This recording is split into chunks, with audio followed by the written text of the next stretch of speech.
Hi every one. ഞാൻ ഇന്ന് ഒരു കാര്യം ചെയ്യാമെന്ന് വിചാരിച്ചു. 2025 നീറ്റ് പ്രിപ്പയർ ചെയ്യുന്ന സ്റ്റുഡൻസിന് വേണ്ടിയിട്ടാണ്.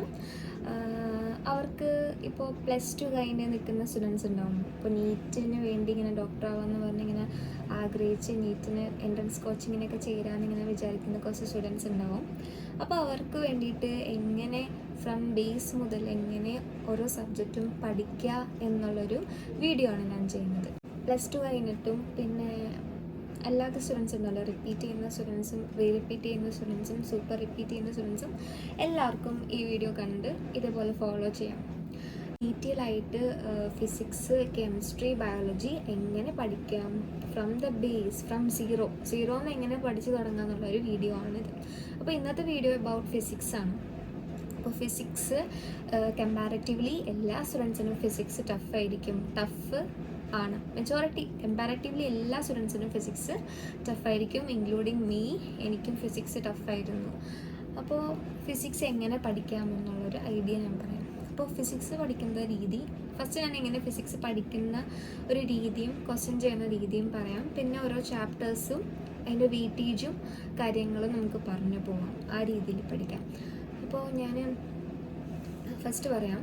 അപ്പോൾ നമ്മൾ ഫിസിക്സ് എങ്ങനെ പഠിക്കണമെന്ന് വെച്ചാൽ, ഫിസിക്സിൽ തിയറി പഠിച്ചിട്ട് കാര്യമുണ്ടോ എന്ന് ചോദിച്ചാൽ, തിയറി പഠിച്ചാൽ കുറച്ചൊരു അറിവ് വേണമല്ലോ. നമുക്കൊരു ഇപ്പോൾ ഒരു ഇക്വേഷൻ വെറുതെ പഠിച്ചിട്ട് കാര്യമില്ല. അപ്പോൾ അതിനെപ്പറ്റിയുള്ളൊരു ജസ്റ്റ് ഒരു ഐഡിയ വേണം. അപ്പോൾ നമ്മൾ text book line by line വായിച്ചിട്ട് കാര്യമില്ല ഫിസിക്സിന്.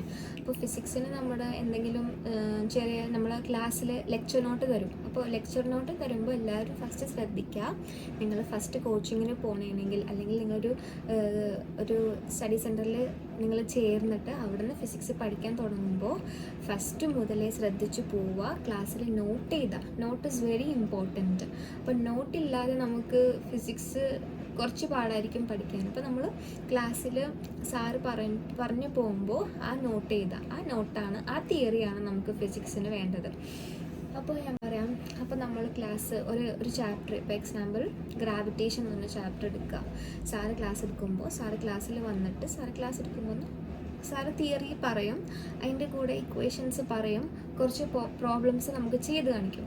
അപ്പോൾ നമുക്ക് ഒരു ഐഡിയ കിട്ടും ഇതെങ്ങനെ എങ്ങനെയാണ് ഈ ഒരു ചാപ്റ്റർ തിയറി കിട്ടും, ഫോർമുലാസ് കിട്ടും. അപ്പോൾ നമ്മൾ ചെയ്യേണ്ട കാര്യം, നമ്മൾ വീട്ടിൽ പോയിട്ട് അല്ലെങ്കിൽ ഹോസ്റ്റലിൽ പോയി നിന്നിട്ട് ഈ തിയറി ഒന്ന് വായിക്കാം. ഈ തിയറി ബൈ ഹാർട്ട് പഠിക്കാനല്ല ഞാൻ പറയുന്നത്, തിയറി ജസ്റ്റ് വായിക്കാം. ക്വസ്റ്റ്യൻസ് ചെയ്യുന്നതിന് മുമ്പ് അതിനെ ബേസ് ചെയ്തിട്ടുള്ള തിയറി നമ്മൾ ജസ്റ്റ് റീഡ് ചെയ്യാം.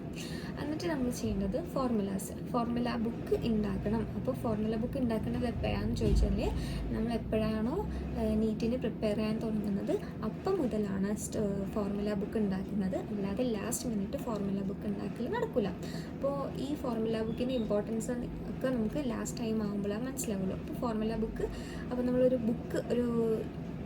ബുക്ക് വാങ്ങിക്കാം. കുറച്ച് പേജുള്ള ഒരു 200 പേജിൻ്റെ ബുക്ക് അല്ലെങ്കിൽ 200 പേജ് ഉള്ള ബുക്ക് വാങ്ങിക്കുക. നിങ്ങൾ ഒരു നല്ലൊരു ബുക്ക്, ട്രാക്ഷൻ തോന്നുന്ന ഒരു നല്ലൊരു ബുക്ക് വാങ്ങിച്ചിട്ട് നിങ്ങൾ ആ ചാപ്റ്ററിൻ്റെ ഫോർമുലാസ് മാത്രം എഴുതുക. പിന്നെ കുറച്ച് നിങ്ങൾക്ക് ഫോർമുലാസ് മാത്രം എഴുതിയിട്ട് പോരെ, ഇതിങ്ങനെ അപ്ലൈ ചെയ്യുന്ന രീതി അതുകൊണ്ട് നിങ്ങൾ പഠിക്കണം.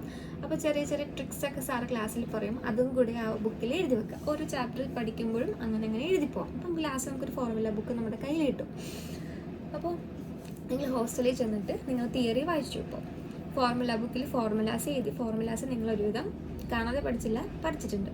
അപ്പോൾ ചെയ്യേണ്ടതെന്ന് വെച്ചാൽ, ഇപ്പോൾ ഫിസിക്സിൻ്റെ ക്ലാസ്സിലും തിയറി ക്ലാസ് നമ്മൾ കേട്ട് കഴിഞ്ഞിട്ട് സാറ് പ്രോബ്ലംസ് ചെയ്യും. ഒരു 10-20 ക്വസ്റ്റ്യൻസ് എന്തായാലും എല്ലാ ക്ലാസ്സിലും എല്ലാ ചാപ്റ്ററിനെയും പറ്റിയും ഒരു 20 ക്വസ്റ്റ്യൻസ് എങ്കിലും മാക്സിമം ക്ലാസ്സിൽ ചെയ്ത് കാണിക്കും.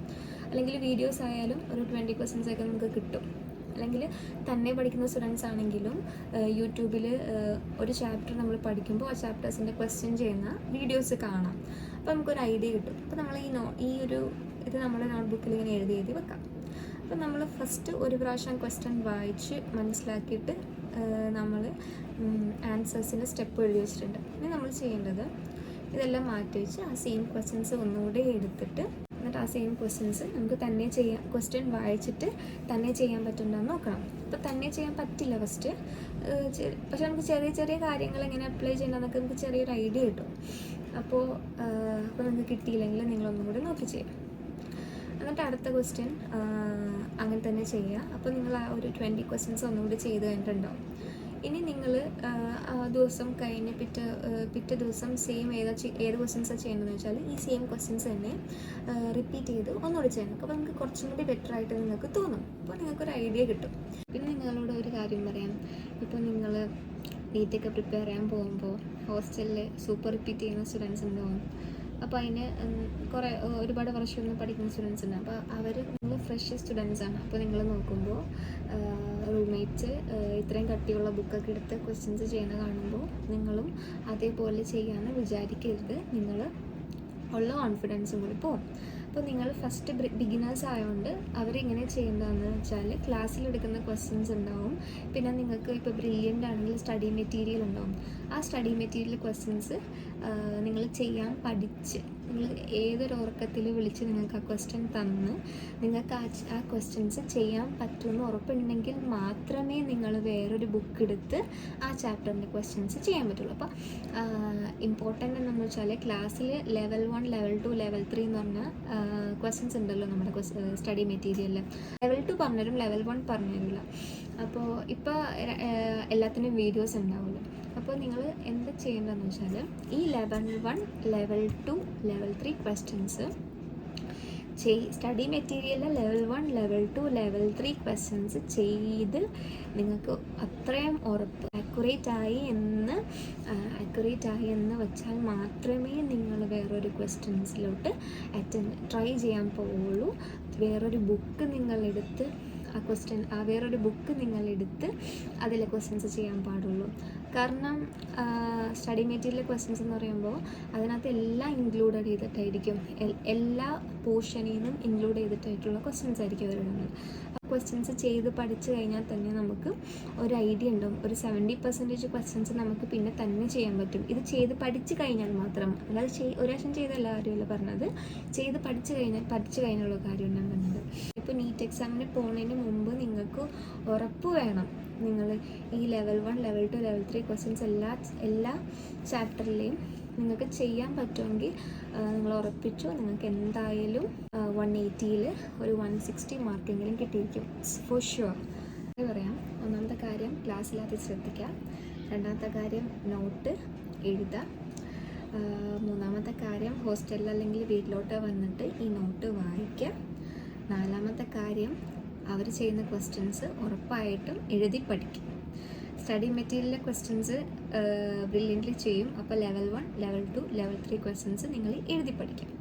അത് കഴിഞ്ഞ് സ്റ്റഡി മെറ്റീരിയൽ കഴിഞ്ഞിട്ട് അഞ്ചാമത്തെ കാര്യം സ്റ്റഡി പാക്കേജ് ഉണ്ട്. സ്റ്റഡി പാക്കേജിൽ ലെവൽ 1, ലെവൽ 2 ക്വസ്റ്റ്യൻസ് ചെയ്യാം. ലെവൽ 3 ചെയ്യാൻ പറ്റില്ല, കാരണം അത് IIT ലെവൽ ആ ഒരു റേഞ്ചിലെ ക്വസ്റ്റ്യൻസ് ആണ്. എന്നാലും അത് ചെയ്ത് പഠിക്കാം. അപ്പോൾ ഈ 4 കാര്യങ്ങൾ നിങ്ങൾ ഉറപ്പായിട്ടും ചെയ്താൽ ഫിസിക്സിൽ നിങ്ങൾക്ക് 180ൽ ഒരു 160 എബവ് ഉറപ്പായിട്ടും കിട്ടും. നിങ്ങൾ തന്നെ ചെയ്തിട്ട് നിങ്ങൾക്ക് ക്വസ്റ്റ്യൻസ് ചെയ്തിട്ട് കിട്ടിയില്ല എന്നുണ്ടെങ്കിൽ പാനിക്കാവുന്നു. ഇപ്പം എനിക്ക് ഫിസിക്സ് ഒന്നും അറിയില്ല. എൻ്റെ കാര്യം എടുക്കുമ്പോൾ ഞാൻ ബയോളജിയും കെമിസ്ട്രിയും മാത്രം പഠിച്ച് ഫിസിക്സ് മാറ്റി വെച്ച ഒരാളാണ്. അപ്പോൾ എനിക്ക് MBBS കിട്ടണമെങ്കിൽ ഫിസിക്സ് പഠിച്ചാലേ പറ്റുള്ളൂ എന്നുള്ളൊരവസ്ഥ വന്നു. അങ്ങനെയാണ് ഞാൻ ഫിസിക്സ് പഠിക്കാൻ പോയത്. എന്നിട്ട് എനിക്ക് കിട്ടിയ ഹോസ്റ്റലിൽ ഹണിക്കോമ്പായിരുന്നു. ഉള്ള ഫ്രണ്ട്സ് എനിക്ക് ഫിസിക്സ് പഠിക്കാനായിട്ട് അവരാണ് ഹെൽപ്പ് ചെയ്തത്. എനിക്കൊരു ക്വസ്റ്റ്യൻ കിട്ടിയിട്ട് എനിക്കൊരു ക്വസ്റ്റ്യൻ വായിച്ചിട്ട് എനിക്ക് കത്തുണ്ട്, പക്ഷെ എനിക്കതെങ്ങനെ അപ്ലൈ ചെയ്യണമെന്ന് എനിക്കറിയില്ല. അപ്പം ഞാൻ ഫസ്റ്റൊക്കെ ചെയ്തത് ഓരോരോ എൻ്റെ ഫ്രണ്ട്സിനെ അപ്രോച്ച് ചെയ്യും, ഓരോ ക്വസ്റ്റ്യൻ പോയിട്ട്. എന്നിട്ട് അവരെനിക്ക് എക്സ്പ്ലെയിൻ ചെയ്ത് തരും. അപ്പോൾ ഞാനൊരു നോട്ടിൽ എഴുതി വെക്കും. ഒരു നോട്ട്ബുക്ക് ഉണ്ടായിരുന്നു, എനിക്ക് ക്വസ്റ്റ്യൻസ് മാത്രം എഴുതി വെക്കേണ്ട ഒരു നോട്ട്ബുക്ക് ഉണ്ടായിരുന്നു. അപ്പോൾ ഞാൻ അവിടെ പോയിട്ട് അവരുടെ അടുത്തുനിന്ന് ഇത് ചോദിച്ച് മനസ്സിലാക്കിയിട്ട് ഞാനത് എഴുതി വെക്കും. എഴുതി വെച്ച് കഴിഞ്ഞിട്ട് അടുത്ത ക്വസ്റ്റ്യൻ അടുത്ത ക്വസ്റ്റ്യൻ ഞാൻ ചെയ്യുമ്പോൾ എനിക്കതും കിട്ടില്ല. അപ്പോൾ ഞാൻ വീണ്ടും പോകും. വീണ്ടും പോയി എനിക്ക് ഒരു കുറച്ചങ്ങോട്ട് കഴിഞ്ഞപ്പോൾ എനിക്ക് അവരുടെ ഹെൽപ്പ് ഇല്ലാതെ എനിക്ക് ഒറ്റയ്ക്ക് ക്വസ്റ്റ്യൻസ് ചെയ്യാനുള്ളൊരു ലെവലെന്ന് അത് സത്യം പറഞ്ഞാൽ എനിക്കതിന് എൻ്റെ ഫ്രണ്ട്സിനോടാണ് താങ്ക് യു പറയേണ്ടത്. എന്നെ നല്ലോണം അവർ ഹെൽപ്പ് ചെയ്തിട്ടുണ്ടായിരുന്നു ഫിസിക്സ് ക്രാക്ക് ചെയ്യാൻ വേണ്ടിയിട്ട്. അപ്പോൾ അത്രയും ചെയ്താൽ മതി. അപ്പോൾ നിങ്ങൾക്ക് ക്വസ്റ്റ്യൻസ് കിട്ടിയില്ലെങ്കിൽ നിങ്ങൾ ആരുടെയെങ്കിലും ഹെൽപ്പ് ചോദിക്കാം. ടീച്ചേഴ്സ് അല്ലെങ്കിൽ ഫ്രണ്ട്സിന് അവരോട് പോയിട്ട് ഒന്ന് എക്സ്പ്ലെയിൻ ചെയ്ത് തരാൻ വേണ്ടിയിട്ട് പറഞ്ഞ് ഹെൽപ്പ് ചെയ്തിട്ട് അങ്ങനെ എഴുതി വെക്കാം. പിന്നെ ഒരു കാര്യം എന്ന് വെച്ചിട്ടുണ്ടെങ്കിൽ നമ്മൾ ഒരുപാട് പ്രാവശ്യം ഡൗട്ട് വയ്ക്കാൻ പോകുമ്പോൾ ആ ഒരു ഫ്രണ്ടിൻ്റെയും ടൈം പോകാനുള്ള സാധ്യത ഉണ്ട്. അപ്പോൾ നമ്മൾ മാക്സിമം യൂട്യൂബിൽ സെർച്ച് ചെയ്ത് വീഡിയോ കണ്ടിട്ട് ക്വസ്റ്റ്യൻസ് ചെയ്ത് നോക്കാനായിട്ട് പഠിക്കുക. ഒട്ടും നിങ്ങൾക്ക് കിട്ടിയില്ല എന്നുണ്ടെങ്കിൽ മാത്രം ഒരു 3-4 പ്രാവശ്യം അപ്രോച്ച് ചെയ്യുക. അപ്പോൾ ഞാനൊരു 3-4 പ്രാവശ്യത്തിൽ കൂടുതൽ അപ്രോച്ച് ചെയ്തിട്ടുണ്ട് എൻ്റെ ഫ്രണ്ട്സിനെ. പക്ഷെ അവർക്കൊന്നും ഒരു ബുദ്ധിമുട്ടുണ്ടായിരുന്നില്ല. അവർ റിയലി എന്നെ ഹെൽപ്പ് ചെയ്തിട്ടുണ്ട്. അതേപോലെ നിങ്ങൾക്കും നല്ല ഫ്രണ്ട്സ് കിട്ടട്ടെ. എല്ലാവരും ഹെൽപ്പ് ചെയ്യും. നിങ്ങൾ ഹെൽപ്പ് ചെയ്തില്ലെങ്കിൽ പേടിക്കേണ്ട. യൂട്യൂബിൽ സെർച്ച് ചെയ്താൽ ആ ക്വസ്റ്റ്യൻസിൻ്റെ ആൻസേഴ്സും സൊല്യൂഷൻസും നിങ്ങൾക്ക് കിട്ടും. അപ്പോൾ ഒരു 3-4-5-6 ചാപ്റ്റർ കഴിയുമ്പോൾ നിങ്ങൾക്ക് ഫിസിക്സ് തന്നെ ചെയ്യാനുള്ള ലെവലാവും. അതങ്ങനെയാണ്. അത് കിട്ടുന്നത് പ്രാക്ടീസിലൂടെയാണ്. അപ്പോൾ ഞാൻ പറഞ്ഞ 4 കാര്യങ്ങൾ നിങ്ങൾ ശ്രമിക്കുക. 4ാമത്തെ കാര്യം ഈസ് വെരി ഇമ്പോർട്ടൻറ്റ്. എഴുതി പഠിക്കുക ക്വസ്റ്റ്യൻസ്. പഠിച്ചാൽ മാത്രം പോരാ. നമ്മൾ വീക്ക്ലി ഒന്ന് റിവിഷൻ ചെയ്യുന്നത് നല്ലതായിരിക്കും. അധികം ടൈമൊന്നും വേണ്ട, ഒരു 10 മിനിറ്റ് മതി ക്വസ്റ്റ്യൻസിലോട്ട് ഒന്ന് മറിച്ച് പോകാനായിട്ട്. പിന്നെ എനിക്കൊരു കാര്യം പറയാനുണ്ട്. നിങ്ങൾ ഫസ്റ്റ് നീറ്റ് അപ്രോച്ച് ചെയ്യാൻ പോകുന്നത്. അപ്പോൾ നിങ്ങൾ ഏതെങ്കിലും ഒരു ചാപ്റ്റർ സ്കിപ്പ് ചെയ്യാന്നുള്ളൊരു കാര്യം മനസ്സിൽ വെക്കരുത്. ഒരു ചാപ്റ്റർ നിങ്ങൾ സ്കിപ്പ് ചെയ്യാൻ പാടില്ല. എല്ലാ ചാപ്റ്ററും ഫസ്റ്റ് മുതൽ പഠിച്ചു പോകും. എന്നിട്ട് ലാസ്റ്റ് ടൈം ആകുമ്പോൾ നിങ്ങൾക്ക് ചെയ്തിട്ടും പിടികിട്ടാത്ത ചാപ്റ്റേഴ്സ് ഉണ്ടെങ്കിൽ നിങ്ങൾ ലീവ് ചെയ്യണമെങ്കിൽ കുഴപ്പമില്ല. ഞാൻ പറഞ്ഞ ഈ 4 കാര്യങ്ങൾ നിങ്ങൾ ചെയ്തിട്ടുണ്ടെങ്കിൽ നിങ്ങൾക്ക് ഉറപ്പായിട്ടും ക്രാക്ക് ചെയ്യാൻ പറ്റും. അപ്പോൾ ഓൾ ദ ബെസ്റ്റ്.